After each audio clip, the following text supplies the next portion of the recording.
अस्सलाम वालेकुम हमारे भैनों ते भराओ, क्या हाल है तुहाडा? ठीक हो, खैरियत से हो? तो मैं हूँ उस्ताद बिल्ला जी। तो ये देखो माशाल्लाह बारिश पड़ रही है आज, काफ़ी खूब मौसम बना हुआ है, काफ़ी खूबसूरत मौसम बना हुआ है बारिश का।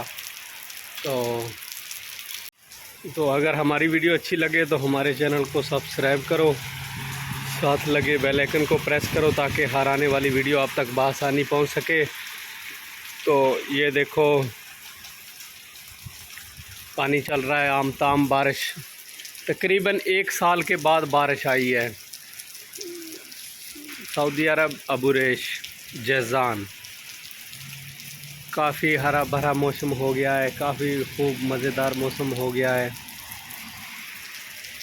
एक बारिश किण मिण लाइए, एक बारिश किण मिण लाइए, दूढ़ा याद सजण दी आईए।